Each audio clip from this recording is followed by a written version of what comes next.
3D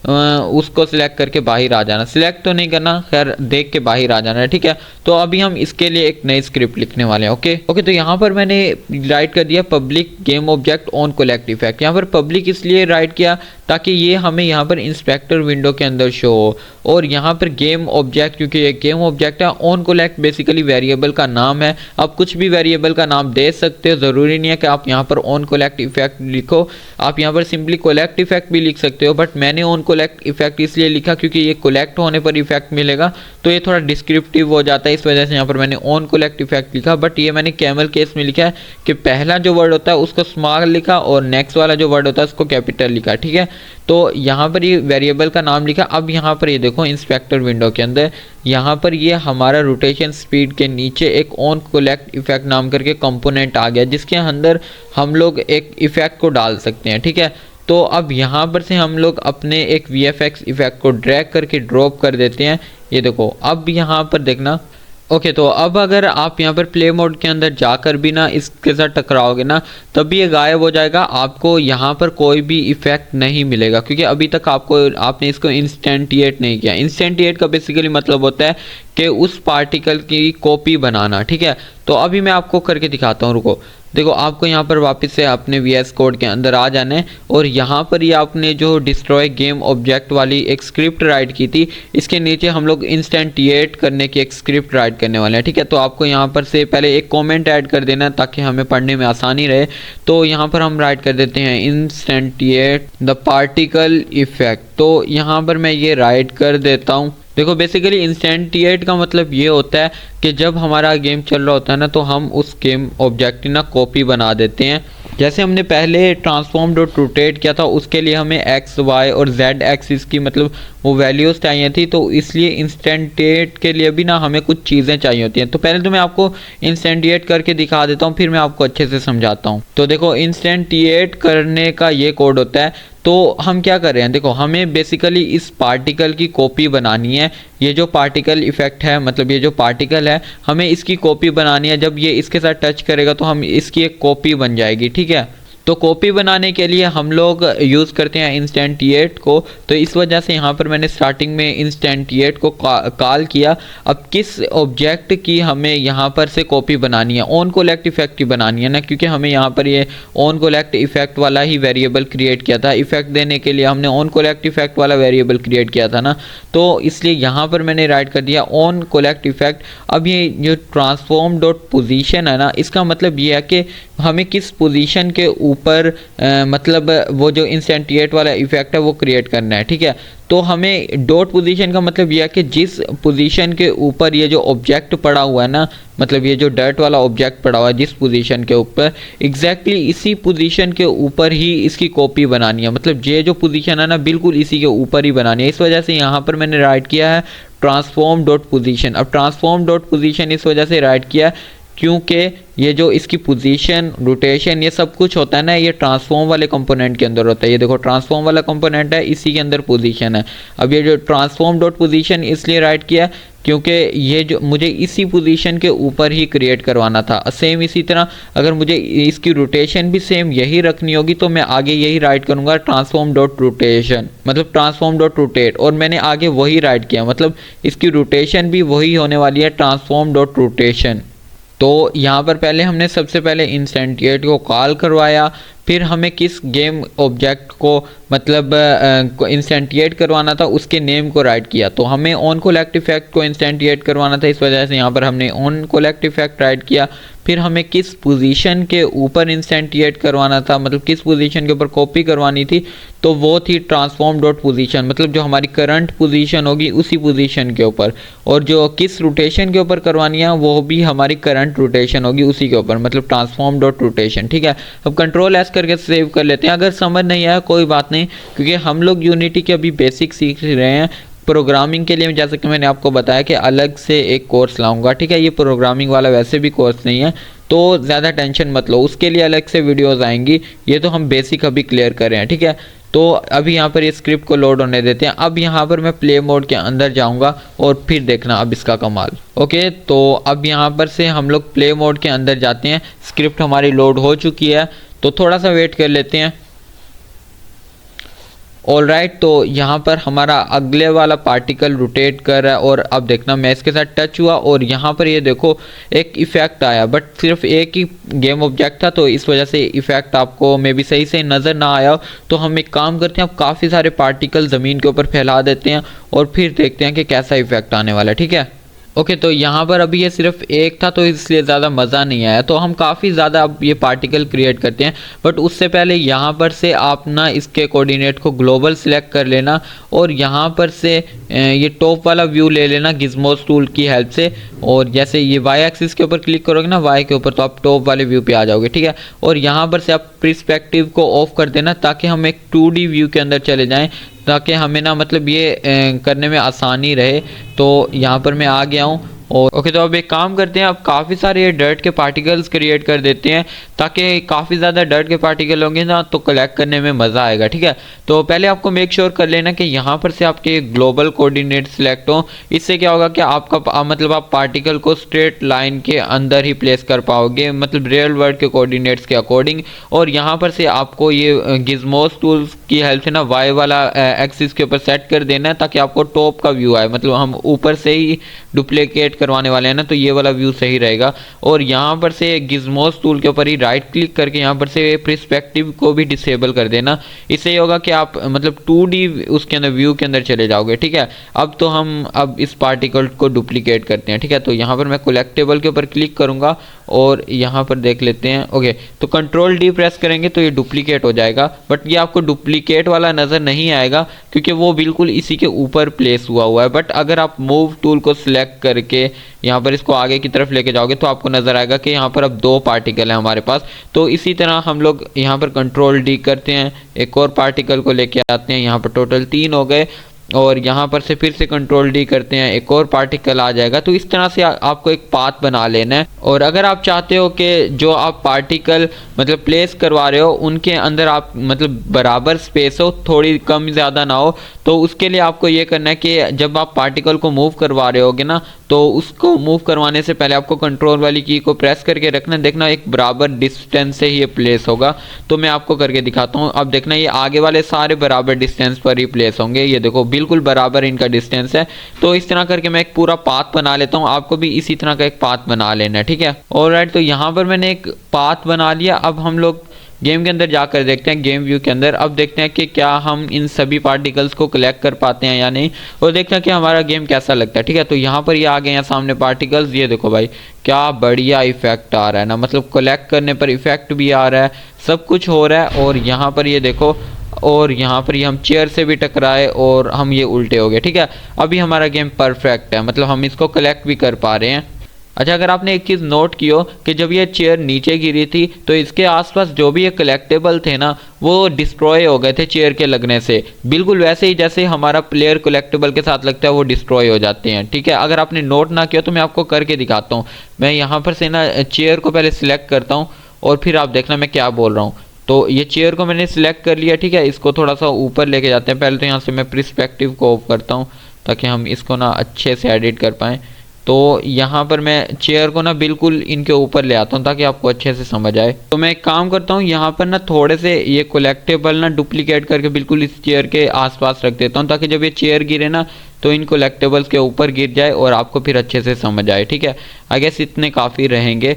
तो यहाँ पर आई गेस इतने ही काफ़ी रहेंगे। अब यहाँ पर हम लोग प्ले मोड के अंदर जाते हैं।